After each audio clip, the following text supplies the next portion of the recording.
Hi ಎಲ್ರಿಗೂ ನಮಸ್ಕಾರ. Share market in Kannada ಚಾನೆಲ್ಗೆ ನಿಮಗೆ ಸ್ವಾಗತ. ಡಿಸೆಂಬರ್ 22ರ ಮಾರ್ಕೆಟ್ ಅಪ್ಡೇಟ್ನ ಅಬ್ಸರ್ವ್ ಮಾಡೋದಾದರೆ ಮಾರ್ಕೆಟ್ನ ಸ್ಟ್ರಾಂಗ್ ಮೊಮೆಂಟಮ್ ಇವತ್ತು ಕೂಡ ಕಂಟಿನ್ಯೂ ಆಯಿತು. ನಿಫ್ಟಿಯಲ್ಲಿ 0.8% ಜಂಪ್ ನೋಡೋದಕ್ಕೆ ಸಿಕ್ಕಿದೆ. 206 ಪಾಯಿಂಟ್ಗಳಷ್ಟು ನಿಫ್ಟಿ ಇವತ್ತು ಗೇನ್ ಆಯಿತು. 26,172ರ ಲೆವೆಲಲ್ಲಿ ನಿಫ್ಟಿ ಕ್ಲೋಸಿಂಗ್ ಅನ್ನು ಕೊಟ್ಟಿದೆ. ಒಂದು ಸ್ಟ್ರಾಂಗ್ ಓಪನಿಂಗ್ ಇವತ್ತು ನಿಫ್ಟಿಯಲ್ಲಿ ನೋಡೋದಕ್ಕೆ ಸಿಕ್ಕಿತ್ತು. ಸೊ ನಿನ್ನೆ ವಿಡಿಯೋನಲ್ಲಿ ಕೂಡ ಕವರ್ ಮಾಡಿದ್ದೆ, ಗಿಫ್ಟ್ ನಿಫ್ಟಿಯಲ್ಲಿ ಒಂದು ಸ್ಟ್ರಾಂಗ್ ಮೊಮೆಂಟಮ್ ಇತ್ತು. ಆ ಒಂದು ಮೊಮೆಂಟಮ್ ನಿಫ್ಟಿಗೆ ಕೂಡ ಶಿಫ್ಟ್ ಆಗಿದೆ. ಸೊ 26,070ರ ಲೆವೆಲ್ನಲ್ಲಿ ನಿಫ್ಟಿ ಓಪನ್ ಆಯಿತು. ಆ ಒಂದು ಲೆವೆಲ್ನಿಂದ ಸ್ಟ್ರಾಂಗ್ ಅಪ್ಸೈಡ್ ನೋಡೋದಕ್ಕೆ ಸಿಕ್ಕಿದೆ. ಹಾಗೆ ಸೆನ್ಸೆಕ್ಸ್ ಬ್ಯಾಂಕ್ ನಿಫ್ಟಿಯಲ್ಲಿ ಕೂಡ ಒಂದು ಸ್ಟ್ರಾಂಗ್ ಪಾಸಿಟಿವ್ ಟ್ರೆಂಡ್ ನೋಡೋದಕ್ಕೆ ಸಿಕ್ಕಿದೆ. ಐಟಿ ಸೆಕ್ಟರ್ನ ಮೊಮೆಂಟಮ್ ಕೂಡ ಕಂಟಿನ್ಯೂ ಆಗ್ತಿರೋದು ಕಾಣಿಸ್ತಿದೆ. 2% ಐಟಿ ಇಂಡೆಕ್ಸ್ ಇವತ್ತು ಗೇನ್ ಆಯಿತು. ಸ್ಮಾಲ್ ಕ್ಯಾಪ್ ಮಿಡ್ ಕ್ಯಾಪ್ ಸ್ಟಾಕ್ಗಳಲ್ಲಿ ಕೂಡ ಒಳ್ಳೆ ಒಂದು ಪಾಸಿಟಿವ್ ಟ್ರೆಂಡ್ ನೋಡೋದಕ್ಕೆ ಸಿಕ್ಕಿದೆ. ಸೊ ಓವರಾಲ್ ಮಾರ್ಕೆಟ್ ಸೆಂಟಿಮೆಂಟ್ ಇವತ್ತು ಪಾಸಿಟಿವ್ಗೆ ಕಾಣಿಸಿದೆ. ಸೊ ಎಕ್ಸ್ಪೆಕ್ಟೇಷನ್ ಇರೋದು ಭಾರತ ಮತ್ತು US ನಡುವೆ ಟ್ರೇಡ್ ಡೀಲ್ ಆಗಬೇಕು ಅಂತ. ಬಟ್ ಭಾರತ ಸಾಕಷ್ಟು ಕಂಟ್ರಿಗಳ ಜೊತೆಯಲ್ಲಿ ಟ್ರೇಡ್ ಡೀಲ್ಗಳನ್ನು ಫೈನಲೈಸ್ ಮಾಡ್ತಿದ್ದಾರೆ.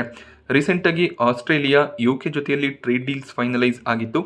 ಈಗ ನ್ಯೂಜಿಲೆಂಡ್ನ ಜೊತೆಯಲ್ಲಿ ಕೂಡ ಟ್ರೇಡ್ ಡೀಲ್ ಫೈನಲೈಸ್ ಆಗಿದೆ. ಸೊ ನ್ಯೂಜಿಲೆಂಡ್ನಿಂದ ಏನೆಲ್ಲ ವಸ್ತುಗಳು ಭಾರತಕ್ಕೆ ಬರುತ್ತೆ, ಸಾಕಷ್ಟು ವಸ್ತುಗಳಿಗೆ 95% ಟ್ಯಾರಿಫ್ ಸ್ಲಾಶ್ ಆಗಿದೆ. ಅದೇ ರೀತಿಯಲ್ಲಿ ನ್ಯೂಜಿಲೆಂಡ್ ಕೂಡ ಅಷ್ಟೇ ಸೆಲೆಕ್ಟೆಡ್ ಪ್ರಾಡಕ್ಟ್ಸ್ಗಳಿಗೆ ಫ್ರೀ ಎಂಟ್ರಿಯನ್ನು ನ್ಯೂಜಿಲೆಂಡ್ನ ಒಳಗೆ ಕೊಡ್ತಾ ಇದ್ದಾರೆ. ಸೊ ಈ ರೀತಿಯ ಟ್ರೇಡ್ ಡೀಲ್ಸ್ಗಳು ಖಂಡಿತವಾಗ್ಲೂ ಭಾರತಕ್ಕೆ ಲಾಂಗ್ ಟರ್ಮ್ನಲ್ಲಿ ಪಾಸಿಟಿವ್ ಆಗುತ್ತೆ. ಹಾಗೆಯೇ ನ್ಯೂಜಿಲೆಂಡ್ ಮುಂದಿನ 15 ವರ್ಷಗಳಲ್ಲಿ $20 ಬಿಲಿಯನ್ ಇನ್ವೆಸ್ಟ್ಮೆಂಟನ್ನು ಭಾರತದಲ್ಲಿ ಮಾಡ್ತೀವಿ ಅಂತ ಹೇಳಿದರೆ ಇದು ಕೂಡ ಒಂದು ಒಳ್ಳೆ ಸ್ಟೆಪ್ ಆಗಿರುತ್ತೆ. ಸೊ ನಾವೇನು US ಮೇಲೆ ಹೆಚ್ಚಿನ ಒಂದು ಡಿಪೆಂಡೆನ್ಸಿಯನ್ನು ಹೊಂದಿದ್ದೀವಿ ನಮ್ಮ ಎಕ್ಸ್ಪೋರ್ಟ್ಗಳಿಗೆ, ಅದನ್ನು ಕಡಿಮೆ ಮಾಡ್ತಾ ಬರ್ತಿದ್ದೀವಿ. ಬೇರೆ ಬೇರೆ ದೇಶಗಳೊಂದಿಗೆ ಈ ರೀತಿಯ ಟ್ರೇಡ್ ಡೀಲ್ಗಳು ಸೈನ್ ಆಗ್ತಾ ಹೋದಾಗ ಭಾರತದ ಪ್ರಾಡಕ್ಟ್ಸ್ಗಳು ಎಲ್ಲ ದೇಶಗಳಿಗೆ ಹೋಗೋದಕ್ಕೆ ಸ್ಟಾರ್ಟ್ ಆಗುತ್ತೆ. ಒಂದು ದೇಶದ ಮೇಲಿನ ಡಿಪೆಂಡೆನ್ಸಿ ಕಡಿಮೆ ಆಗ್ತಾ ಬರುತ್ತೆ. ಸೊ ಶಾರ್ಟ್ ಟರ್ಮ್ನಲ್ಲಿ ಅದರ ಒಂದು ಎಫೆಕ್ಟ್ ನಮಗೆ ನೋಡೋದಕ್ಕೆ ಸಿಗದೆ ಹೋದರೂ ಕೂಡ ಮುಂದಿನ 5ರಿಂದ 8 ವರ್ಷದ ಒಳಗಾಗಿ US ಮೇಲಿನ ಡಿಪೆಂಡೆನ್ಸಿ ಇದೆ, ಅದನ್ನು ಭಾರತ ಸಾಕಷ್ಟು ಕಡಿಮೆ ಮಾಡಿಕೊಳ್ಳುವಂಥ ಚಾನ್ಸಸ್ ಇರುತ್ತೆ. ಇದು ಓವರ್ ಆಲ್ ಇಂಡಿಯನ್ ಎಕಾನಮಿಗೆ ಲಾಂಗ್ ಟರ್ಮ್ನಲ್ಲಿ ಪಾಸಿಟಿವ್ ಆಗುತ್ತೆ. ಸೊ ಈ ನ್ಯೂಸ್ ಖಂಡಿತವಾಗ್ಲೂ ಇಂಡಿಯನ್ ಮಾರ್ಕೆಟ್ಸ್ಗೆ ಪಾಸಿಟಿವ್ ಆಗಿರುತ್ತೆ. ಸೊ ನ್ಯೂಜಿಲೆಂಡ್ನ ಜೊತೆಯಲ್ಲಿ ಟ್ರೇಡ್ ಡೀಲ್ ಫೈನಲೈಸ್ ಆಗಿದೆ. ಹಾಗೆ ಕಾಮರ್ಸ್ ಮಿನಿಸ್ಟರ್ ಪಿಯೂಷ್ ಗೋಯಲ್ ಒಂದು ಹಿಂಟನ್ನು ಕೊಟ್ಟಿದ್ದಾರೆ. ಆದಷ್ಟು ಬೇಗ US ಜೊತೆಯಲ್ಲಿ ಕೂಡ ಟ್ರೇಡ್ ಡೀಲ್ ಫೈನಲೈಸ್ ಆಗುತ್ತೆ ಅಂತ ಅವರು ಹೇಳಿದ್ದಾರೆ. ಮಾತುಕತೆ ಕೊನೆಯ ಸ್ಟೇಜ್ನಲ್ಲಿದೆ, ಯಾವಾಗ ಬೇಕಾದರೂ ಅನೌನ್ಸ್ಮೆಂಟ್ ಬರ್ಬೋದು ಅಂತ ಹೇಳಿದ್ದಾರೆ. ಇದು ಕೂಡ ಮಾರ್ಕೆಟ್ಗೆ ಪಾಸಿಟಿವ್ ಆಗಿದೆ. ಹಾಗೆ ನಿಫ್ಟಿಯ ಟಾಪ್ ಗೇನರ್ಸ್ ಮತ್ತು ಲೂಸರ್ಸ್ ಅನ್ನು ಅಬ್ಸರ್ವ್ ಮಾಡಿದಾಗ ಶ್ರೀರಾಮ್ ಫಿನಾನ್ಸ್ ಇವತ್ತು ಟಾಪ್ ಗೇನರ್ ಆಗಿತ್ತು. Almost 4% jump Shriram Finance stock price ನಲ್ಲಿ ನೋಡೋದಕ್ಕೆ ಸಿಕ್ಕಿದೆ. ಸೊ ಇದಕ್ಕೆ ರೀಸನ್ ಜಪಾನ್ನ financial group Mitsubishi Shriram Finance ಅಲ್ಲಿ 20% ಸ್ಟೇಕ್ ಅನ್ನು ಬೈ ಮಾಡ್ತಿದ್ದಾರೆ. ಈ ರೀಸನ್ ನಿಂದ ಬ್ರೋಕರೇಜ್ಗಳು ಟಾರ್ಗೆಟ್ಸ್ ಅನ್ನು ಇನ್ನಷ್ಟು ಇನ್ಕ್ರೀಸ್ ಮಾಡಿದ್ದಾರೆ. 900-950ರ ಅರೌಂಡ್ ಅಲ್ಲಿ ಟಾರ್ಗೆಟ್ಸ್ ಇದ್ದಿದ್ದು 1225ರ ಹೈಯೆಸ್ಟ್ ಟಾರ್ಗೆಟ್ ಈಗ ಶ್ರೀರಾಮ್ ಫಿನಾನ್ಸ್ ಅಲ್ಲಿ ನೋಡೋದಕ್ಕೆ ಸಿಗ್ತದೆ. ಶ್ರೀರಾಮ್ ಫಿನಾನ್ಸ್ ಸ್ಟಾಕ್ ಅನ್ನ 38 ಅನಲಿಸ್ಟ್ಗಳು ಕವರ್ ಮಾಡಿದ್ದು 34 ಜನ ಬೈ ರೆಕಮೆಂಡೇಶನ್ ಕೊಟ್ಟಿದ್ದಾರೆ. 3 ಬ್ರೋಕರೇಜ್ಗಳು ಹೋಲ್ಡ್ ರೆಕಮೆಂಡೇಶನ್ ಕೊಡ್ತಾ ಇದ್ದಾರೆ. ಕೇವಲ ಒಂದು ಅನಲಿಸ್ಟ್ನ ಕಡೆಯಿಂದ ಮಾತ್ರ ಸೆಲ್ ರೆಕಮೆಂಡೇಶನ್ ಇದೆ. ಶ್ರೀರಾಮ್ ಫಿನಾನ್ಸಿಗೆ ಆಲ್ಮೋಸ್ಟ್ 950ರ ಅರೌಂಡ್ ಅಲ್ಲಿ ಟ್ರೇಡ್ ಆಗ್ತದೆ. ಸೊ ಒಂದು ಲೆಸರ್ ಯಲ್ಲಿ ಟ್ರೇಡ್ ಆಗ್ತಿದ್ದಂಥ ಕಂಪನಿ ಆಗಿರುತ್ತೆ. ಈಗ ಸ್ಟಾಕ್ ಸ್ಟ್ರಾಂಗ್ ಆಗಿ ಗೇನ್ ಆಗ್ತದೆ. ಹಾಗೆ ಲೋವರ್ ಲೆವೆಲ್ಗಳಲ್ಲಿ ಪರ್ಚೇಸ್ ಮಾಡಿದ್ರೆ ಒಂದು ಪ್ರಾಫಿಟ್ ಬುಕಿಂಗ್ನ ಅವಕಾಶ ಕೂಡ ಇರುತ್ತೆ. ಬಟ್ ಬ್ರೋಕರೇಜ್ಗಳ ಟಾರ್ಗೆಟ್ ಇನ್ಕ್ರೀಸ್ ಆಗಿರೋದ್ರಿಂದ ಲಾಂಗ್ ಟರ್ಮ್ಗೂ ಕೂಡ ಖಂಡಿತವಾಗ್ಲೂ ಕಂಟಿನ್ಯೂ ಮಾಡ್ಬೋದು. ಹಾಗೆ ಟ್ರೆಂಡ್ನಲ್ಲಿ ಇವತ್ತು 3.5% ಜಂಪ್ ನೋಡೋದಕ್ಕೆ ಸಿಕ್ತು. ಐಟಿ ಸೆಕ್ಟರ್ನ ಸ್ಟ್ರಾಂಗ್ ಮೊಮೆಂಟಮ್ ಸಸ್ಟೈನ್ ಆಗ್ತದೆ. ವಿಪ್ರೋ 3% ಗೇನ್ ಆದರೆ ಇನ್ಫೋಸಿಸ್ನಲ್ಲಿ 3% ಜಂಪ್ ನೋಡೋದಕ್ಕೆ ಸಿಕ್ಕಿದೆ. ಇನ್ಫೋಸಿಸ್ನ ADRನಲ್ಲಿ ಒಂದು ಫ್ಲಕ್ಚುಯೇಷನ್ ಶುಕ್ರವಾರದ ದಿನ US ಮಾರ್ಕೆಟ್ಸ್ನಲ್ಲಿ ನೋಡೋದಕ್ಕೆ ಸಿಕ್ಕಿತ್ತು. ಹಾಗೆ ಆ ಒಂದು ರಿಫ್ಲೆಕ್ಷನ್ ಇಂಡಿಯನ್ ಮಾರ್ಕೆಟ್ನಲ್ಲಿ ಸ್ವಲ್ಪ ಮಟ್ಟಿಗೆ ನೋಡೋದಕ್ಕೆ ಸಿಕ್ಕಿದೆ. 3% ಇನ್ಫೋಸಿಸ್ನ ಸ್ಟಾಕ್ ಗೇನ್ ಆಗಿದೆ. ಇದಕ್ಕೆ ಸಾಕಷ್ಟು ರೀಸನ್ಸ್ಗಳು ಕೂಡ ಇದೆ. ಸೊ US ಇನ್ಫ್ಲೇಷನ್ ಕಂಟ್ರೋಲ್ಗೆ ಬರ್ತಿದೆ. ಹಾಗೆ ಫೆಡ್ನ ಕಡೆಯಿಂದ ಇನ್ನೂ 1-2 ರೇಟ್ ಕಟ್ನ ಎಕ್ಸ್ಪೆಕ್ಟೇಷನ್ಸ್ ಇನ್ಕ್ರೀಸ್ ಆಗ್ತದೆ. ಅದು ಐಟಿ ಸೆಕ್ಟರ್ನ ಕಂಪನಿಗಳಿಗೆ ಪಾಸಿಟಿವ್ ಆಗಿರುತ್ತೆ. ಎಲ್ಲದಕ್ಕಿಂತ ಮುಖ್ಯವಾಗಿ ರೂಪಾಯಿಯ ವ್ಯಾಲ್ಯೂ ಕುಸಿತಿರೋದು ಐಟಿ ಕಂಪನಿಗಳಿಗೆ ಪಾಸಿಟಿವ್ ಆಗಿರುತ್ತೆ. ಯಾಕೆಂದರೆ ಐಟಿ ಕಂಪನಿಗಳು ರೆವೆನ್ಯೂವನ್ನು ಡಾಲರ್ನಲ್ಲಿ ಡಿಕ್ಲೇರ್ ಮಾಡ್ತಾರೆ. ಸೊ ಡಾಲರ್ನ ವ್ಯಾಲ್ಯೂ ಅಪ್ರಿಷಿಯೇಟ್ ಆದಷ್ಟು ಕೂಡ ಐಟಿ ಕಂಪನಿಗಳಿಗೆ ಅದು ಪಾಸಿಟಿವ್ ಆಗುತ್ತೆ. ಆದ್ದರಿಂದ ಒಳ್ಳೆ ಒಂದು ರೆವೆನ್ಯೂ ಗ್ರೋತ್ ಬರ್ಬೋದು ಅನ್ನುವಂಥ ಎಕ್ಸ್ಪೆಕ್ಟೇಷನ್ನಿಂದ ಐಟಿ ಸೆಕ್ಟರ್ನ ಸ್ಟಾಕ್ಗಳಲ್ಲಿ ಮೊಮೆಂಟಮ್ ನೋಡೋದಕ್ಕೆ ಸಿಗ್ತದೆ. ಹಾಗೆ ಅಕ್ಸೆಂಚರ್ ಒಳ್ಳೆ ಒಂದು ರಿಸಲ್ಟನ್ನು ರೀಸೆಂಟಾಗಿ ಡಿಕ್ಲೇರ್ ಮಾಡಿದರೆ ಆ ಒಂದು ರಿಸಲ್ಟ್ನ ರೆಪ್ಲಿಕೇಶನ್ ಇಂಡಿಯನ್ ಐಟಿ ಕಂಪನಿಗಳ ಕಡೆಯಿಂದ ಬರ್ಬೋದು ಅನ್ನುವಂಥ ಎಕ್ಸ್ಪೆಕ್ಟೇಷನ್ ಕೂಡ ಇರೋದ್ರಿಂದ ಒಂದು ಬೈಯಿಂಗ್ ಐಟಿ ಸ್ಟಾಕ್ಗಳಲ್ಲಿ ಬರ್ತದೆ. ಬಟ್ ಎಕ್ಸ್ಪೆಕ್ಟೇಷನ್ನ ಪ್ರಕಾರ ರಿಸಲ್ಟ್ಸ್ ಬರಲಿಲ್ಲ ಅಂದರೆ ಪ್ರಾಫಿಟ್ ಬುಕಿಂಗ್ ಆಗೇ ಆಗುತ್ತೆ. ಹಾಗೆ ಡೀಲ್ ವಿನ್ಸ್ ಕೂಡ ಇಂಪಾರ್ಟೆಂಟ್ ಫ್ಯಾಕ್ಟರ್ನ ಪ್ಲೇ ಮಾಡುತ್ತೆ. ಒಳ್ಳೆ ಒಂದು ಡೀಲ್ ವಿನ್ಸನ್ನು ಕೂಡ ಐಟಿ ಕಂಪನಿಗಳು ಡಿಕ್ಲೇರ್ ಮಾಡಬೇಕು. ರೆವೆನ್ಯೂ ಗೈಡೆನ್ಸ್ ಕೂಡ ಸ್ಟ್ರಾಂಗ್ ಆಗಿ ಇರಬೇಕಾಗುತ್ತೆ. ಇನ್ನೇನು ಜನವರಿ ಮೊದಲನೇ ವಾರದಿಂದ ರಿಸಲ್ಟ್ಸ್ ಕೂಡ ಬರೋದಕ್ಕೆ ಸ್ಟಾರ್ಟ್ ಆಗುತ್ತೆ. ನೋಡಬೇಕಾಗುತ್ತೆ ಯಾವ ರೀತಿ ಒಂದು ರಿಸಲ್ಟ್ ಈ ಕಂಪನಿಗಳ ಕಡೆಯಿಂದ ಬರುತ್ತೆ ಅಂತ. ಹಾಗೆ ಐಟಿ ಸ್ಟಾಕ್ಗಳಲ್ಲಿ ಕೂಡ ಪ್ರಾಫಿಟ್ ಬುಕಿಂಗ್ಗೆ ಈಗ ಒಂದು ಅವಕಾಶ ಸಿಗ್ತದೆ. ಸೊ ಭಾರತೀಯ ಏರ್ಟೆಲ್ ಕೂಡ ಇವತ್ತು 2.5% ಅರೌಂಡಲ್ಲಿ ಗೇನ್ ಆಯಿತು. ಟಾಪ್ ಲೂಸರ್ಸನ್ನು ಅಬ್ಸರ್ವ್ ಮಾಡಿದಾಗ SBIನಲ್ಲಿ ಇವತ್ತು ನೆಗೆಟಿವ್ ಕ್ಲೋಸಿಂಗ್ ನೋಡೋದಕ್ಕೆ ಸಿಕ್ಕಿದೆ. ಕೋಟಕ್ ಮಹೀಂದ್ರಾ ಬ್ಯಾಂಕ್ ಕೂಡ ಸ್ವಲ್ಪ ಮಟ್ಟಿಗೆ ನೆಗೆಟಿವ್ ಆಗಿ ಕ್ಲೋಸ್ ಆಯಿತು. HDFC life, SBI life insurance ಸೆಕ್ಟರ್ನ ಸ್ಟಾಕ್ಗಳು ಕೂಡ ನೆಗೆಟಿವ್ ಆಗಿ ಟ್ರೇಡ್ ಆಗಿದ್ರೆ ಟಾಟಾ ಕನ್ಸ್ಯೂಮರ್ ಪ್ರಾಡಕ್ಟ್ ಕೂಡ ನೆಗೆಟಿವ್ ಕ್ಲೋಸಿಂಗನ್ನು ಕೊಟ್ಟಿದೆ. ಸೊ 2025 ವರ್ಷ ಇನ್ನೇನು ಕೊನೆ ಆಗ್ತದೆ. ಬಟ್ ಈ ವರ್ಷದಲ್ಲಿ ಟೋಟಲ್ 110 ಕಂಪನಿಗಳು 1 ಲಕ್ಷ ಕೋಟಿ ಮಾರ್ಕೆಟ್ ಕ್ಯಾಪನ್ನು ಮೇಂಟೈನ್ ಮಾಡ್ತಿದ್ದಾರೆ. ಸೊ 2024 ವರ್ಷದಲ್ಲಿ ಅಬ್ಸರ್ವ್ ಮಾಡಿದಾಗ ಕೇವಲ 97 ಕಂಪನಿಗಳ ಮಾರ್ಕೆಟ್ ಕ್ಯಾಪ್ ನಮಗೆ 1 ಲಕ್ಷ ಕೋಟಿ ದಾಟಿರೋದು ಕಾಣಿಸಿತ್ತು. ರೀಸೆಂಟಾಗಿ ಕೆಲವೊಂದಿಷ್ಟು ಕಂಪನಿಗಳೇನು ಮಾರ್ಕೆಟ್ನಲ್ಲಿ ಲಿಸ್ಟ್ ಆಯಿತು, ಆ ಕಂಪನಿಗಳ ಮಾರ್ಕೆಟ್ ಕ್ಯಾಪ್ ಕೂಡ 1 ಲಕ್ಷ ಕೋಟಿಯ ಮೇಲೆ ನಮಗೆ ನೋಡೋದಕ್ಕೆ ಸಿಗ್ತದೆ. ICICI ಪ್ರುಡೆನ್ಷಿಯಲ್ AMC ಅದಕ್ಕೆ ಒಂದು ಎಕ್ಸಾಂಪಲ್ ಆಗಿರುತ್ತೆ. ಸೊ ಈ ರೀತಿಯಲ್ಲಿ ಕಂಪನಿಗಳ ಮಾರ್ಕೆಟ್ ಕ್ಯಾಪ್ ಕಂಟಿನ್ಯೂಸ್ ಆಗಿ ಇನ್ಕ್ರೀಸ್ ಆಗ್ತಿರೋದು ಕೂಡ ಸೆಲೆಕ್ಟೆಡ್ ಸ್ಟಾಕ್ಗಳಲ್ಲಿ ಒಳ್ಳೆ ಒಂದು ಮೊಮೆಂಟಮ್ ಇದೆ ಅನ್ನುವಂಥ ಒಂದು ಅಂಶವನ್ನು ತೋರಿಸುತ್ತೆ. ಸೊ 2019ರಲ್ಲಿ ಕೇವಲ 31 ಕಂಪನಿಗಳ ಮಾರ್ಕೆಟ್ ಕ್ಯಾಪ್ 1 ಲಕ್ಷ ಕೋಟಿಯ ಮೇಲೆ ಇತ್ತು. ಅದು ಆಲ್ಮೋಸ್ಟ್ ಈಗ 2 ಟೈಮ್ ಇನ್ಕ್ರೀಸ್ ಆಗಿದೆ. BSE ಸ್ಟಾಕ್ ಪ್ರೈಸ್ನಲ್ಲಿ ಇವತ್ತು 3.5% ಅರೌಂಡಲ್ಲಿ ಜಂಪ್ ನೋಡೋದಕ್ಕೆ ಸಿಕ್ತು. ಇದಕ್ಕೆ ರೀಸನ್ BSE ಎಕ್ಸ್ಚೇಂಜ್ ಇನ್ನಷ್ಟು ಮಂತ್ಲಿ ಇಂಡೆಕ್ಸ್ ಆಪ್ಷನ್ ಪ್ರಾಡಕ್ಟ್ಸ್ಗಳನ್ನು ಲಾಂಚ್ ಮಾಡಬೇಕು ಅಂತ ಇದ್ದಾರೆ. BSE ಕೂಡ ತಮ್ಮ ವಾಲ್ಯೂಮ್ಸನ್ನು ಇನ್ಕ್ರೀಸ್ ಮಾಡೋದಕ್ಕೆ ಇನ್ನಷ್ಟು ಮಂತ್ಲಿ ಇಂಡೆಕ್ಸ್ಗಳನ್ನು ಲಾಂಚ್ ಮಾಡ್ತೀವಿ ಅಂತ ಹೇಳಿದ್ದಾರೆ. ಹಾಗೆ ಮಾರ್ಕೆಟ್ನಲ್ಲಿ ಕೂಡ ಒಂದು ಪಾಸಿಟಿವ್ ಸೆಂಟಿಮೆಂಟ್ ಇದ್ದಿದ್ದರಿಂದ BSE ಸ್ಟ್ರಾಂಗ್ ಆಗಿ ಗೇನ್ ಆಗಿದೆ. ಹಾಗೆ ಕಮಾಡಿಟಿ ಎಕ್ಸ್ಚೇಂಜ್ MCXನಲ್ಲಿ ಕೂಡ 5% ಜಂಪ್ ನೋಡೋದಕ್ಕೆ ಸಿಕ್ತು. ಸ್ಟಾಕ್ ಈಗ ಆಲ್ ಟೈಮ್ ಹೈ ಲೆವೆಲ್ನ ಅರೌಂಡಲ್ಲಿ ಟ್ರೇಡ್ ಆಗ್ತದೆ. ಇದಕ್ಕೆ ರೀಸನ್ ಸೆಬಿ ಕಡೆಯಿಂದ ಬಂದಂಥ ಕೆಲವೊಂದಿಷ್ಟು ಅನೌನ್ಸ್ಮೆಂಟ್ಗಳು ಕೂಡ ಆಗಿರುತ್ತೆ. ರೀಸೆಂಟಾಗಿ RBIಗೆ ಹಾಗೆ IRDAI insurance regulatory of development authority SEBI ರೀಸೆಂಟಾಗಿ ಒಂದು ನೋಟಿಫಿಕೇಶನನ್ನು ಕೊಟ್ಟಿದ್ರು. RBI ಬ್ಯಾಂಕ್ಗಳಿಗೆ ಡಿರೈವೇಟಿವ್ಸ್ನಲ್ಲಿ ಇನ್ವೆಸ್ಟ್ ಮಾಡೋದಕ್ಕೆ ಆಪ್ಷನ್ಸನ್ನು ಕೊಡಬೇಕು ಅಂತ ಹೇಳಿದರು. ಹಾಗೆ ಇನ್ಶೂರೆನ್ಸ್ ಕಂಪನಿಗಳು ಕೂಡ ಡಿರೈವೇಟಿವ್ ಸೆಗ್ಮೆಂಟ್ನಲ್ಲಿ ಆಕ್ಟಿವ್ ಆಗಿ ಪಾರ್ಟಿಸಿಪೇಟ್ ಮಾಡಬೇಕು ಅಂತ ಹೇಳಿದರು. ಈ ರೀತಿಯಲ್ಲಿ ಡಿರೈವೇಟಿವ್ ಸೆಗ್ಮೆಂಟ್ನಲ್ಲಿ ಹೆಚ್ಚಾಗಿ ಇನ್ವೆಸ್ಟ್ಮೆಂಟ್ಗಳು ಅಥವಾ ಟ್ರೇಡಿಂಗ್ ಆಗ್ತಾ ಹೋದಾಗ ಸೊ MCXನಂಥ ಕಮಾಡಿಟಿ ಎಕ್ಸ್ಚೇಂಜ್ಗೆ ಅದು ಪಾಸಿಟಿವ್ ಆಗುತ್ತೆ.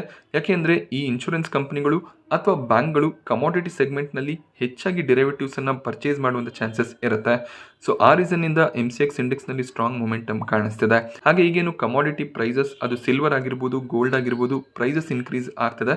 ಆದ್ದರಿಂದ ಸಾಕಷ್ಟು ಜನ ಡಿರೈವೇಟಿವ್ ಸೆಗ್ಮೆಂಟ್ನಲ್ಲಿ ಟ್ರೇಡಿಂಗನ್ನು ಹೆಚ್ಚಾಗಿ ಮಾಡ್ತಿದ್ದಾರೆ. ಅದರಿಂದ ಒಳ್ಳೆಯ ಒಂದು ರೆವೆನ್ಯೂ ಎಕ್ಸ್ಪೆಕ್ಟೇಷನ್ನ ಕೂಡ MCXನಲ್ಲಿ ಇಟ್ಕೋಬೋದಾಗಿದೆ. ಆ ರೀಸನ್ನಿಂದ ಸ್ಟಾಕ್ ಈಗ ಆಲ್ ಟೈಮ್ ಹೈ ಲೆವೆಲ್ನ ಅರೌಂಡಲ್ಲಿ ಟ್ರೇಡ್ ಆಗ್ತದೆ. ಸೊ ಹೊಸ ವರ್ಷ ಇನ್ನೇನು ಬರ್ತಿದೆ, ಫೆಬ್ರವರಿ 1ಕ್ಕೆ ಆ್ಯನ್ಯುವಲ್ ಬಜೆಟ್ ಕೂಡ ಅನೌನ್ಸ್ ಆಗುತ್ತೆ. ಯಾವಾಗ ಬಜೆಟ್ ಅನ್ನುವಂಥ ಒಂದು ನ್ಯೂಸ್ ಬರುತ್ತೆ ಆಗ ರೈಲ್ವೆ ಸೆಕ್ಟರ್ನ ಸ್ಟಾಕ್ಗಳು, ಡಿಫೆನ್ಸ್ ಸೆಕ್ಟರ್ನ ಸ್ಟಾಕ್ಗಳು ಸ್ಟ್ರಾಂಗ್ ಆಗಿ ಪರ್ಫಾರ್ಮ್ ಮಾಡೋದಕ್ಕೆ ಸ್ಟಾರ್ಟ್ ಮಾಡ್ಕೊಳ್ಳುತ್ತೆ. ಸೊ ಜಸ್ಟ್ ಒಂದು ಕವರೇಜ್ ನೋಡೋದಕ್ಕೆ ಸಿಕ್ತು. ರೈಲ್ವೆ ಸೆಕ್ಟರ್ಗೆ ಇನ್ನಷ್ಟು ಇನ್ವೆಸ್ಟ್ಮೆಂಟ್ ಗೌರ್ಮೆಂಟ್ನ ಕಡೆಯಿಂದ ಬರ್ಬೋದು ಅನ್ನುವಂಥ ಒಂದು ರಿಪೋರ್ಟ್ ಬಂದಿತ್ತು. ಆ ರೀಸನ್ನಿಂದ IRCTC, ರೈಲ್ಟೆಲ್, ಜುಪಿಟರ್ ವ್ಯಾಗನ್ ಸ್ಟಾಕ್ನಲ್ಲಿ ಒಳ್ಳೆಯ ಒಂದು ಮೊಮೆಂಟಮ್ ಬಂದಿದೆ. ಜುಪಿಟರ್ ವ್ಯಾಗನ್ಸ್ 13% ಗೇನ್ ಆಗಿದೆ. ಸೊ ಬಜೆಟ್ ಸ್ಟ್ರಾಂಗ್ ಆಗಿ ಬಂದರೆ ಈ ಸ್ಟಾಕ್ಗಳು ಸಸ್ಟೈನ್ ಆಗುತ್ತೆ, ಅಥವಾ ಈ ಸ್ಟಾಕ್ಗಳಲ್ಲಿ ಕಳೆದ 1 ವರ್ಷದಿಂದ ಯಾವುದೇ ರೀತಿಯ ಮೊಮೆಂಟಮ್ ಕಾಣಿಸ್ತಿಲ್ಲ. ಸ್ವಲ್ಪ ಮಟ್ಟಿಗೆ ಪಾಸಿಟಿವ್ ಟ್ರೆಂಡ್ ಬಂದರೆ ನಿಮ್ಮ ಒಂದು ಬೈಯಿಂಗ್ ಪ್ರೈಸ್ನಿಂದ ಮೇಲೆ ಸ್ಟಾಕ್ ಟ್ರೇಡ್ ಆಗೋದಕ್ಕೆ ಸ್ಟಾರ್ಟ್ ಆದರೆ ಸ್ವಲ್ಪ ಮಟ್ಟಿಗೆ ಪ್ರಾಫಿಟ್ಸನ್ನು ಕೂಡ ತಗೋಬೋದಾಗುತ್ತೆ. ಎಸ್ಪೆಷಲಿ IRFC, RVNLನಲ್ಲಿ ಸಾಕಷ್ಟು ಜನ ಹೈಯರ್ ಲೆವೆಲ್ಗಳಲ್ಲಿ ಶೇರ್ಸ್ಗಳನ್ನು ಪರ್ಚೇಸ್ ಮಾಡಿರ್ತೀರ. ಸೊ ಆ ಒಂದು ಲೆವೆಲ್ಗೆ ಏನಾದರೂ ಪ್ರೈಸ್ ಹೋದರೆ ಅಲ್ಲಿ ಬೇಕಿದ್ರೆ ಸ್ವಲ್ಪ ಮಟ್ಟಿಗೆ ಶೇರ್ಸ್ಗಳನ್ನು ಸೆಲ್ ಮಾಡಿ ಎಕ್ಸಿಟ್ ಆಗ್ಬೋದಾಗುತ್ತೆ. ಸ್ವಲ್ಪ ಶೇರ್ಸ್ಗಳನ್ನು ಹೋಲ್ಡ್ ಮಾಡ್ಕೋಬೋದು, ಮಿಕ್ಕಿರುವಂಥ ಶೇರ್ಸ್ಗಳಲ್ಲಿ ಪ್ರಾಫಿಟ್ಸನ್ನು ತಗೋಬೋದು. KC ಇಂಟರ್ನ್ಯಾಷನಲ್ ಸ್ಟಾಕ್ ಪ್ರೈಸ್ನಲ್ಲಿ 6% ಜಂಪ್ ಇವತ್ತು ನೋಡೋದಕ್ಕೆ ಸಿಕ್ತು. ಸೊ ಇದಕ್ಕೆ ರೀಸನ್ ರೀಸೆಂಟಾಗಿ ಪವರ್ ಗ್ರಿಡ್, KC ಇಂಟರ್ನ್ಯಾಷನಲ್ ಯಾವುದೇ ರೀತಿಯಲ್ಲಿ ಹೊಸ ಒಂದು ಬಿಡ್ಡಿಂಗನ್ನು ಪವರ್ ಗ್ರಿಡ್ ಪ್ರಾಜೆಕ್ಟ್ಸ್ಗಳಿಗೆ ಸಲ್ಲಿಸಬಾರ್ದು ಅಂತ ರಿಸ್ಟ್ರಿಕ್ಷನನ್ನು ಹಾಕಿದ್ರು. ಇದರ ವಿರುದ್ಧವಾಗಿ ಲೀಗಲ್ ಆ್ಯಕ್ಷನ್ಸನ್ನು ತಗೋತೀವಿ ಅಂತ ಕಂಪನಿ ಹೇಳಿದರು. ಸೊ ಹೈಕೋರ್ಟ್ಗೆ ಅಪೀಲನ್ನು ಕೂಡ KEC ಮಾಡಿದ್ರು. ಈಗ ಹೈಕೋರ್ಟ್ನ ಕಡೆಯಿಂದ ರಿಲೀಫ್ KECಗೆ ಸಿಗ್ತದೆ. ಸೊ ಪವರ್ ಗ್ರಿಡ್ನ ಪ್ರಾಜೆಕ್ಟ್ಸ್ಗಳಲ್ಲಿ KEC ಪಾರ್ಟಿಸಿಪೇಟ್ ಮಾಡ್ಬೋದು ಅಂತ ಹೈಕೋರ್ಟ್ ತೀರ್ಪನ್ನು ಕೊಟ್ಟಿದ್ದಾರೆ. ಈ ಒಂದು ನ್ಯೂಸ್ KEC ಇಂಟರ್ನ್ಯಾಷನಲ್ಗೆ ಪಾಸಿಟಿವ್ ಆಗಿರೋ ರೀಸನ್ನಿಂದ ಸ್ಟಾಕ್ 6% ಗೇನ್ ಆಯಿತು. ಸೊ ಮೀಶೋ ಸ್ಟಾಕ್ ಪ್ರೈಸ್ನಲ್ಲಿ ಕಳೆದ 2 ಟ್ರೇಡಿಂಗ್ ಸೆಷನ್ಸ್ಗಳಿಂದ ಸೆಲ್ಲಿಂಗ್ ಪ್ರೆಷರ್ ನೋಡೋದಕ್ಕೆ ಸಿಗ್ತದೆ. IPO ಬಂದ ಮೇಲೆ ಒಂದು ಸ್ಟ್ರಾಂಗ್ ಮೊಮೆಂಟಮ್ ಸ್ಟಾಕ್ನಲ್ಲಿ ನೋಡೋದಕ್ಕೆ ಸಿಕ್ಕಿತ್ತು. ಚಾರ್ಟನ್ನು ಕೂಡ ನೀವು ಅಬ್ಸರ್ವ್ ಮಾಡ್ಬೋದು, ಸ್ಟ್ರಾಂಗ್ ಆಗಿ ಸ್ಟಾಕ್ ಗೇನ್ ಆಗಿತ್ತು. ಸೊ ಈ ರೀತಿಯಲ್ಲಿ ಚಾರ್ಟ್ ನೋಡೋದಕ್ಕೆ ಸಿಕ್ಕಿದಾಗ ಲೋವರ್ ಲೆವೆಲ್ನಿಂದ ಸ್ಟಾಕ್ ಈ ಮಟ್ಟಿಗೆ ಗೇನ್ ಆಗ್ತದೆ ಅಂದರೆ ಅಲ್ಲಿ ಆಪರೇಟರ್ನ ಎಂಟ್ರಿ ಆಗಿದೆ ಅಂತ ನೀವು ಅರ್ಥ ಮಾಡ್ಕೋಬೇಕಾಗತ್ತೆ. ಸೊ ಆ ರೀತಿಯ ಹೈಯರ್ ಲೆವೆಲ್ಗಳಲ್ಲಿ ಪ್ರಾಫಿಟ್ ತೊಗೊಳ್ಳೋದು ಬೆಟರ್ ಆಪ್ಷನ್ ಆಗಿರುತ್ತೆ. ಸೊ ನೀವು ಅಬ್ಸರ್ವ್ ಮಾಡ್ಬೋದು, 160ರ ಪ್ರೈಸ್ನಿಂದ 240ರ ಪ್ರೈಸ್ಗೆ ಮೀಶೋ ಹೋಗಿತ್ತು. ಸೊ ಯಾರೆಲ್ಲ 160ರ ಲೆವೆಲ್ನಲ್ಲಿ ಎಂಟರ್ ಆಗಿದ್ರು 240ರ ಪ್ರೈಸ್ನಲ್ಲಿ ಎಕ್ಸಿಟ್ ಆಗಿದ್ದಾರೆ. ಸೊ ಆಗ ಲೋವರ್ ಸರ್ಕ್ಯೂಟ್ಸ್ ಬರೋದಕ್ಕೆ ಸ್ಟಾರ್ಟ್ ಆಗುತ್ತೆ. ರಿಟೇಲ್ ಇನ್ವೆಸ್ಟರ್ಸ್ ಟ್ರ್ಯಾಪ್ ಆಗ್ತಾರೆ. ಸೊ ಹೊಸದಾಗಿ ಬರುವಂಥ IPOಗಳಲ್ಲಿ ಈ ರಿಸ್ಕ್ ಇದ್ದೇ ಇರುತ್ತೆ. ನ್ಯೂಸ್ ಬೇಸಿಸ್ ಮೇಲೆ ಸ್ಟಾಕ್ನಲ್ಲಿ ಮೊಮೆಂಟಮ್ ಕಾಣಿಸುತ್ತೆ. ಬ್ರೋಕರೇಜ್ಗಳು 300-350 ಟಾರ್ಗೆಟ್ಸ್ಗಳನ್ನು ಕೊಡ್ತಾರೆ. ಬಟ್ ಆ ಟಾರ್ಗೆಟ್ಸ್ ಏನಿರುತ್ತೆ ಲಾಂಗ್ ಟರ್ಮ್ ಟಾರ್ಗೆಟ್ಸ್ ಆಗಿರುತ್ತೆ. ಸೊ ಆ ಟಾರ್ಗೆಟ್ಸ್ ಈಗಲೇ ಅಚೀವ್ ಆಗುತ್ತೆ ಅಂತ ಸಾಕಷ್ಟು ಜನ ಈಗಲೇ ಇನ್ವೆಸ್ಟ್ಮೆಂಟನ್ನು ಮಾಡ್ತಾರೆ. ಅದು ಕೂಡ ಹೈಯರ್ ಲೆವೆಲ್ಗಳಲ್ಲಿ ಬೈಯಿಂಗನ್ನು ಮಾಡ್ತಾರೆ. ಆಗ ಈ ರೀತಿಯ ಒಂದು ಟ್ರ್ಯಾಪ್ ಕೂಡ ನೋಡೋದಕ್ಕೆ ಸಿಗ್ಬೋದು. ಲಾಂಗ್ ಟರ್ಮ್ಗೆ ಒಳ್ಳೆ ಒಂದು ಕಂಪನಿನೇ ಆಗುತ್ತೆ. ಬಟ್ ಶಾರ್ಟ್ ಟರ್ಮ್ನಲ್ಲಿ ಸಾಕಷ್ಟು ಕರೆಕ್ಷನ್ ಬಂದಾಗ ನೀವು ಕೂಡ ಪ್ಯಾನಿಕ್ನಲ್ಲಿ ಲಾಸ್ ಬುಕ್ ಮಾಡ್ಕೊಳ್ಳುವಂಥ ಸಾಧ್ಯತೆ ಇರುತ್ತೆ. ಆದ್ದರಿಂದ IPO ಸ್ಟಾಕ್ಗಳಲ್ಲಿ ಎಂಟರ್ ಆಗ್ತೀರಾ ಅಂದರೆ ಸ್ವಲ್ಪ ಶೇರ್ಸ್ಗಳನ್ನು ಆ್ಯಡ್ ಮಾಡ್ಕೊಳ್ಳಿ. ಕರೆಕ್ಷನ್ ಬಂದರೂ ಕೂಡ ಲೋವರ್ ಲೆವೆಲ್ಗಳಲ್ಲಿ ನೀವು ಶೇರ್ಸ್ಗಳನ್ನು ಆ್ಯಡ್ ಮಾಡ್ಕೊಳ್ತಾ ಹೋಗಬೇಕಾಗತ್ತೆ. ಆಗಷ್ಟೇ ನಿಮ್ಮ ಪೋರ್ಟ್ಫೋಲಿಯೋದಲ್ಲಿ ಈ ಸ್ಟಾಕ್ಗಳನ್ನು ನೀವು ಆವ್ರೇಜ್ ಮಾಡ್ಕೊಳ್ತಾ ಹೋಗ್ಬೋದು. ಹಾಗೆ ರೀಸೆಂಟಾಗಿ ಮಾರ್ಕೆಟ್ನಲ್ಲಿ ಲಿಸ್ಟ್ ಆದಂಥ ಕಂಪನಿ ಸುದೀಪ್ ಫಾರ್ಮಾ ಸ್ಟಾಕ್ ಪ್ರೈಸ್ನಲ್ಲಿ 6% ಕರೆಕ್ಷನ್ ನೋಡೋದಕ್ಕೆ ಸಿಕ್ಕಿದೆ. ಕಂಪನಿ ತಮ್ಮ Q2 ರಿಸಲ್ಟನ್ನು ಡಿಕ್ಲೇರ್ ಮಾಡಿದ್ರು. 46 ಕೋಟಿಯ ಪ್ರಾಫಿಟ್ ಡಿಕ್ಲೇರ್ ಆಗಿದೆ. ಸೊ ಪ್ರಾಫಿಟ್ನಲ್ಲಿ ಸಾಕಷ್ಟು ಫಾಲ್ ನೋಡೋದಕ್ಕೆ ಸಿಕ್ತು. ಆ ರೀಸನ್ನಿಂದ ಸ್ಟಾಕ್ ಪ್ರೈಸ್ನಲ್ಲಿ ಕೂಡ ಕರೆಕ್ಷನ್ ನೋಡೋದಕ್ಕೆ ಸಿಗ್ತದೆ. ಸೊ ಮಾರ್ಕೆಟ್ನಲ್ಲಿ ಲಿಸ್ಟ್ ಆದಂಥ ಕಂಪನಿಗಳು ಲಿಸ್ಟ್ ಆಗಿದ ತಕ್ಷಣ ಅಷ್ಟು ಸ್ಟ್ರಾಂಗ್ ರಿಸಲ್ಟ್ಸನ್ನು ಡಿಕ್ಲೇರ್ ಮಾಡಲಿಲ್ಲ ಅಂದರೂ ಕೂಡ ಸ್ವಲ್ಪ ಮಟ್ಟಿಗೆ ಪ್ರಾಫಿಟ್ ಬುಕಿಂಗ್ ಬರುತ್ತೆ. ಒಳ್ಳೆ ಒಂದು ರಿಸಲ್ಟ್ ಬಂದರೆ ಸ್ಟಾಕ್ ಅದೇ ರೀತಿಯಲ್ಲಿ ಗೇನ್ ಕೂಡ ಆಗುತ್ತೆ. ಫೋರ್ಟಿಸ್ ಹೆಲ್ತ್ ಕೇರ್ ಒಂದು ಆಕ್ವಿಸಿಷನ್ ಅನ್ನು ಮಾಡಿದ್ರು. ಶನಿವಾರ ಇದರ ಬಗ್ಗೆ ಎಕ್ಸ್ಚೇಂಜಸ್ಗೆ ಮಾಹಿತಿಯನ್ನು ಕೊಟ್ಟಿದ್ರು. ಯಶವಂತಪುರದ ಬಳಿ ಇರುವಂಥ ಪೀಪಲ್ ಟ್ರೀ ಹಾಸ್ಪಿಟಲನ್ನು ಕಂಪ್ಲೀಟ್ ಆಗಿ ಫೋರ್ಟಿಸ್ ಅಕ್ವೈರ್ ಮಾಡ್ಕೊಂಡಿದ್ದಾರೆ. ಸೊ 430 ಕೋಟಿಗೆ ಈ ಒಂದು ಆಕ್ವಿಸಿಷನ್ ಆಗಿದೆ.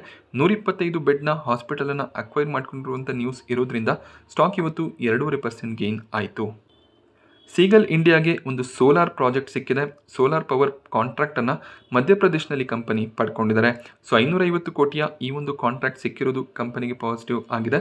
ಬೆಳಿಗ್ಗೆ ಸ್ಟಾಕ್ ಆಲ್ಮೋಸ್ಟ್ 4% ಗೇನ್ ಆಗಿತ್ತು. ಬಟ್ ಅದಾದಮೇಲೆ ಸ್ವಲ್ಪ ಪ್ರಾಫಿಟ್ ಬುಕಿಂಗ್ ಬಂದಿದೆ. 1%ನ ಗೇನ್ನೊಂದಿಗೆ ಸೀಗಲ್ ಇಂಡಿಯಾ ಕ್ಲೋಸಿಂಗನ್ನು ಕೊಟ್ಟಿದೆ. ಸೊ ಬೆಂಗಳೂರಿನಲ್ಲಿ ಟನಲ್ ರೋಡ್ ಪ್ರಾಜೆಕ್ಟನ್ನು ಮಾಡಬೇಕು ಅಂತ ಕರ್ನಾಟಕ ಗೌರ್ಮೆಂಟ್ ಪ್ಲಾನ್ ಮಾಡ್ತಿದ್ದಾರೆ. ಸೊ ಈ ಒಂದು ಪ್ರಾಜೆಕ್ಟ್ಗೆ 4 ಬಿಲ್ಡರ್ಸ್ಗಳು ಅಪ್ಲಿಕೇಶನ್ಸನ್ನು ಹಾಕಿದ್ರು. ಅದಾನಿ ಗ್ರೂಪ್, ಹಾಗೆಯೇ ಆಂಧ್ರದ ವಿಶ್ವಸಮುದ್ರ, ಇದರ ಜೊತೆಯಲ್ಲಿ ದಿಲೀಪ್ ಬಿಲ್ಡ್ಕಾನ್, RVNL ಕೂಡ ಈ ಒಂದು ಬಿಡ್ಡಿಂಗ್ ಪ್ರೋಸೆಸ್ನಲ್ಲಿ ಪಾರ್ಟಿಸಿಪೇಟ್ ಮಾಡಿದರು. ಬಟ್ ದಿಲೀಪ್ ಬಿಲ್ಡ್ಕಾನ್, RVNL ಕೆಲವೊಂದಿಷ್ಟು ಟೆಕ್ನಿಕಲ್ ರೀಸನ್ಸ್ನಿಂದ ಈ ಒಂದು ಬಿಡ್ನಿಂದ ಆಚೆ ಉಳ್ಕೊಂಡಿದ್ದಾರೆ. ಈಗ ಲೋಯೆಸ್ಟ್ ಬಿಡ್ಡರ್ ಅದಾನಿ ಗ್ರೂಪ್ ಆಗಿರ್ತಾರೆ. ಹೆಬ್ಬಾಳದಿಂದ ಶೇಷಾದ್ರಿ ರೋಡ್ನವರೆಗೂ ಏನು ಟನಲ್ ರೋಡ್ ಆಗುತ್ತೆ ಅದಕ್ಕೆ 10,867 ಕೋಟಿಯ ಬಿಡ್ಡನ್ನು ಅದಾನಿ ಗ್ರೂಪ್ ಹಾಕಿದರೆ ಇದು ಲೋಯೆಸ್ಟ್ ಬಿಡ್ ಆಗಿರುತ್ತೆ. ಸೊ ಶೇಷಾದ್ರಿ ರೋಡಿಂದ ಮಡಿವಾಳಕ್ಕೆ ಟನಲ್ ರೋಡ್ ಏನು ಕನ್ಸ್ಟ್ರಕ್ಟ್ ಆಗುತ್ತೆ ಅದಕ್ಕೆ 11,400 ಕೋಟಿಯ ಬಜೆಟನ್ನು ಅದಾನಿ ಗ್ರೂಪ್ ಎಸ್ಟಿಮೇಟ್ ಮಾಡಿದ್ದಾರೆ. ಸೊ ಗೌರ್ಮೆಂಟ್ ಎಸ್ಟಿಮೇಷನ್ಸ್ಗಿಂತ ಹೆಚ್ಚಿನ ಒಂದು ಎಸ್ಟಿಮೇಷನ್ಸೇ ಈ ಬಿಲ್ಡರ್ಗಳ ಕಡೆಯಿಂದ ಬಂದಿದೆ. But lowest bidder Adani group ಆಗಿರ್ತಾರೆ. So Congress government usually Adani ಮತ್ತು ಅಂಬಾನಿಯನ್ನು ಟಾರ್ಗೆಟ್ ಮಾಡ್ತಾರೆ. ಈಗ ಲೋಯೆಸ್ಟ್ ಬಿಡ್ಡರ್ ಅದಾನಿ ಗ್ರೂಪ್ ಆಗಿರ್ತಾರೆ. ಸೊ ನೋಡಬೇಕಾಗುತ್ತೆ ಕರ್ನಾಟಕ ಗೌರ್ಮೆಂಟ್ ಈ ಒಂದು ಪ್ರಾಜೆಕ್ಟನ್ನು ಅದಾನಿ ಗ್ರೂಪ್ಗೆ ಕೊಡ್ತಾರ ಅಂತ. ಅದಾನಿ ಗ್ರೂಪ್ಗೆ ಕೊಡಲಿಲ್ಲ ಅಂದರೆ ವಿಶ್ವಸಮುದ್ರ ಸೆಕೆಂಡ್ ಹೈಯೆಸ್ಟ್ ಬಿಡ್ಡರ್ ಆಗಿರ್ತಾರೆ. ಸೊ ಅಲ್ಲಿ ಗೌರ್ಮೆಂಟ್ಗೆ 2,000 ಕೋಟಿಯಷ್ಟು ಲಾಸ್ ಪ್ರತಿಯೊಂದು ರೋಡ್ ಕನ್ಸ್ಟ್ರಕ್ಷನ್ನ ಮೇಲೆ ಆಗ್ಬೋದು. ನೋಡಬೇಕಾಗುತ್ತೆ ಕರ್ನಾಟಕ ಗೌರ್ಮೆಂಟ್ ಯಾವ ರೀತಿಯ ಡಿಸಿಷನನ್ನು ತಗೋತಾರೆ ಅಂತ. ಅಕಸ್ಮಾತ್ ಅದಾನಿ ಗ್ರೂಪ್ಗೆ ಈ ಒಂದು ಪ್ರಾಜೆಕ್ಟ್ ಸಿಕ್ಕಿದ್ರೆ ಅದಾನಿ ಎಂಟರ್ಪ್ರೈಸಸ್ ಆ ಒಂದು ಪ್ರಾಜೆಕ್ಟನ್ನು ಮಾಡುವಂಥ ಚಾನ್ಸಸ್ ಇರುತ್ತೆ. IPOಗಳ ವಿಚಾರಕ್ಕೆ ಬಂದಾಗ KSH ಇಂಟರ್ನ್ಯಾಷನಲ್ನ ಗ್ರೇ ಮಾರ್ಕೆಟ್ ಪ್ರೀಮಿಯಂ 0ನೇ ಉಳ್ಕೊಂಡಿದೆ. ನಾಳೆ ಈ ಒಂದು IPO ಮಾರ್ಕೆಟ್ನಲ್ಲಿ ಲಿಸ್ಟ್ ಆಗುತ್ತೆ. ಒಂದು ಫ್ಲಾಟ್ ಅಥವಾ ನೆಗೆಟಿವ್ ಲಿಸ್ಟಿಂಗ್ನ ಎಕ್ಸ್ಪೆಕ್ಟೇಷನ್ನೇ ಹೆಚ್ಚಾಗಿ ಕಾಣಿಸ್ತಿದೆ. ಇವತ್ತು ಗುಜರಾತ್ ಸ್ಪೆಷಾಲಿಟಿ ಹಾಸ್ಪಿಟಲ್ IPO ಸಬ್ಸ್ಕ್ರಿಪ್ಷನ್ಗೆ ಓಪನ್ ಆಯಿತು. ಈ ಒಂದು IPOನಲ್ಲಿ ಒಳ್ಳೆ ಒಂದು ಸಬ್ಸ್ಕ್ರಿಪ್ಷನ್ ರಿಟೇಲ್ ಕ್ಯಾಟಗರಿಯಲ್ಲಿ ಕಾಣಿಸಿದೆ. ಬಟ್ ಇಶ್ಯೂ ಸೈಜ್ ಕೇವಲ 250 ಕೋಟಿ ಆಗಿರುತ್ತೆ. ರಿಟೇಲ್ ಕ್ಯಾಟಗರಿಗೆ 10% ಆಫರ್ ಮಾತ್ರ ಇದೆ. ಆ ರೀಸನ್ನಿಂದ ನಿಮಗೆ ರಿಟೇಲ್ ಕ್ಯಾಟಗರಿಯಲ್ಲಿ ಹೆಚ್ಚಿನ ಒಂದು ಸಬ್ಸ್ಕ್ರಿಪ್ಷನ್ ಕಾಣಿಸುತ್ತೆ. ಬಟ್ ಪ್ರೀಮಿಯಂ ಕೇವಲ ₹3 ಕಾಣಿಸ್ತಿದೆ. ಹೆಚ್ಚಿನ ಒಂದು ಲಿಸ್ಟಿಂಗ್ ಗೇನ್ನ ಎಕ್ಸ್ಪೆಕ್ಟೇಷನ್ ಇಲ್ಲ. ಆದ್ದರಿಂದ ಈ ಒಂದು IPOನ ಅವಾಯ್ಡ್ ಮಾಡೋದೇ ಬೆಟರ್ ಆಗಿರುತ್ತೆ.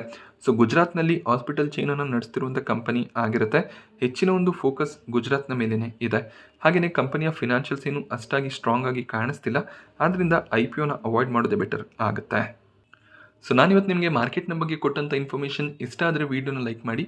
ಹಾಗೆ ಇದೇ ರೀತಿಯ ಮಾರ್ಕೆಟ್ ಅಪ್ಡೇಟ್ಸ್ಗಳಿಗೋಸ್ಕರ ಚಾನಲ್ನ ಸಬ್ಸ್ಕ್ರೈಬ್ ಮಾಡ್ಕೊಳ್ಳಿ. Thank you friends.